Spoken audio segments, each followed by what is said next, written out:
Hi, എല്ലാവർക്കും വേനലവധിയൊക്കെ തുടങ്ങിയല്ലോ അല്ലേ? കുട്ടികൾക്കൊക്കെ ഭയങ്കര സന്തോഷമുള്ള സമയമാണ്. അമ്മമാർക്കാണെങ്കിൽ ഭയങ്കര ആശങ്കയും. കാരണം ഈ അവധിക്കാലം ആകുമ്പോഴാണ് അമ്മമാർ കുട്ടികളെ അക്ഷരം പഠിപ്പിക്കാനൊക്കെ ആയിട്ട് വിടുന്നത്. വേറെ ഒന്നും കൊണ്ടല്ല, ഇപ്പം മിക്കവാറും കുട്ടികൾ കണ്ടുവരുന്നൊരു പ്രശ്നമാണ് അവർക്ക് മലയാള അക്ഷരങ്ങൾ ശരിയായിട്ട് വായിക്കാനും എഴുതാനും ഒന്നും അറിയാനായിട്ട് പറ്റുന്നില്ല. ഈ സ്വരാക്ഷരങ്ങളും അതിൻ്റെ ചിഹ്നങ്ങളും ഒന്നും കൃത്യമായിട്ട് നമുക്ക് അറിയാത്തത് കൊണ്ടാണ് ഈ ഒരു പ്രശ്നം ഉണ്ടാകുന്നത്. ഇന്നത്തെ വീഡിയോയിൽ നമുക്ക് ഈ സ്വരാക്ഷരങ്ങളും അവയുടെ ചിഹ്നങ്ങളൊക്കെ ഒന്ന് പരിചയപ്പെടാം.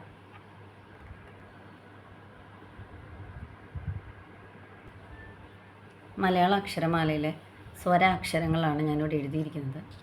ഇതൊക്കെ നിങ്ങൾക്ക് എല്ലാവർക്കും അറിയാവുന്നതാണ്. ഇതിൻ്റെ ഉച്ചാരണം അ, ആ, ഇ, ഈ, ഉ, ഊ, ഋ, എ, ഐ, ഓ, ഔ, ആ. മലയാള അക്ഷരമാലയിൽ എത്ര അക്ഷരങ്ങളുണ്ടെന്നറിയാൻ പറ്റുമോ? 51 അക്ഷരമാണ് മലയാള അക്ഷരമാലയിലുള്ളത്. അങ്ങനെയാണ് നമ്മൾ പഠിച്ചിരിക്കുന്നത് അല്ലേ? അപ്പോൾ എഴുതി വരുമ്പോൾ 51 അക്ഷരങ്ങളുണ്ടെങ്കിലും ഈ സ്വരാക്ഷരങ്ങളുടെ അവസാനം വരുന്ന ആ, ഈ അക്ഷരങ്ങളെ നമ്മൾ അനുസ്വാരം, വിസർഗം ഈ ഒരു ഗണത്തിലാണ് പെടുത്തിയിരിക്കുന്നത്.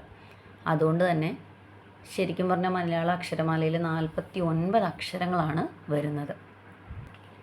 ഇനി നമുക്ക് ഓരോ സ്വരാക്ഷരത്തോടൊപ്പം വരുന്ന ചിഹ്നങ്ങൾ എന്തൊക്കെയാണെന്നൊന്ന് പരിചയപ്പെടാം. ഇവിടെ ആ എന്ന് പറയുന്ന അക്ഷരത്തോടൊപ്പം നമ്മൾ വേറെ ചിഹ്നങ്ങളൊന്നും തന്നെ എഴുതിയിട്ടില്ല. അതിൻ്റെ അർത്ഥം അതുകൊണ്ട് ഉപയോഗമില്ല എന്നല്ല. വ്യഞ്ജനാക്ഷരങ്ങളോടൊപ്പം ആ എന്ന് പറയുന്ന സ്വരാക്ഷരം ഉച്ചരിക്കപ്പെടുമ്പോഴാണ് അവ ക, ഖ, ഗ, ഘ, ങ എന്നിങ്ങനെയുള്ള ഉച്ചാരണം വരുന്നത്.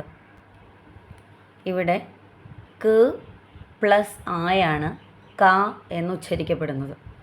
ഇതേപോലെ ഓരോ വ്യഞ്ജനാക്ഷരത്തോടൊപ്പം ആ എന്ന് ഉച്ചരിക്കപ്പെടുമ്പോഴാണ് ഖ, ഖ എന്നൊക്കെ നമ്മുടെ ഉച്ചാരണം വരുന്നത്. ഇതേപോലെ തന്നെ ക പ്ലസ് ആ ആണ് നമ്മൾ കാ ആയിട്ട് വായിക്കുന്നത്. ക പ്ലസ് ഈ ആണ് കീ ആയിട്ട് വായിക്കുന്നത്.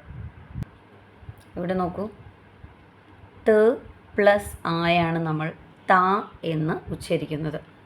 എല്ലാ വ്യഞ്ജനാക്ഷരത്തോടൊപ്പവും ഓരോ സ്വരാക്ഷരങ്ങൾ ചേർന്ന് വരുമ്പോഴാണ് അവയ്ക്ക് ചിഹ്നങ്ങളിൽ മാറ്റമുണ്ടാകുന്നത്. അതെങ്ങനെയാണ് വരുന്നത് നമുക്കൊന്ന് നോക്കാം. ക പ്ലസ് ആയാണ് ക എന്ന് ഉച്ചരിക്കുന്നത്. ക പ്ലസ് ആ കാ എന്ന് ഉച്ചരിക്കും. ക പ്ലസ് ഈ കീ എന്നും. അതുപോലെ തന്നെ ഓരോ സ്വരാക്ഷരത്തോടൊപ്പോഴും നമ്മൾ വ്യഞ്ജനാക്ഷരങ്ങൾ ചേർത്ത് വയ്ക്കുമ്പോഴാണ് ഓരോ ചിഹ്നങ്ങളിൽ മാറ്റം ഉണ്ടാകുന്നത്. അങ്ങനെ വരുമ്പോൾ ഇത് ക, കാ, കി, കീ, കു, കൂ, കൃ, കേ, കേ, കൈ, കോ, കോ, കൗ, കം, ക. ഇങ്ങനെയാണ് ഉച്ചാരണങ്ങൾ വരുന്നത്. അപ്പോൾ ചിഹ്നങ്ങളിൽ എഴുതാനോ വായിക്കാനോ പെട്ടെന്ന് പഠിക്കാൻ പറ്റാത്തവർക്ക് ആദ്യമായി നിങ്ങൾ സ്വരാക്ഷരങ്ങൾ എഴുതി പഠിക്കുക. അതോടൊപ്പം തന്നെ അതിൻ്റെ ചിഹ്നങ്ങളും എഴുതി പഠിക്കണം. അതിനുശേഷം നമ്മൾ ഓരോ ചിഹ്നത്തോടൊപ്പവും ഓരോ വ്യഞ്ജനാക്ഷരങ്ങൾ ചേർത്ത് എഴുതി പഠിച്ചാൽ വേഗത്തിൽ നമുക്ക് സ്വരചിഹ്നങ്ങൾ പഠിക്കാനായിട്ട് സാധിക്കും. സ്വരാക്ഷരങ്ങളും വ്യഞ്ജനാക്ഷരങ്ങളും കൃത്യമായിട്ട് പഠിച്ച് ഈ വെക്കേഷൻ കഴിയുമ്പോഴേക്കും എല്ലാവരും മലയാളം നന്നായി എഴുതാനും വായിക്കാനും ഒക്കെ പഠിച്ചെടുക്കണം. നമ്മുടെ മലയാള ഭാഷയാണ്, നമ്മളാണത് പഠിക്കേണ്ടത്.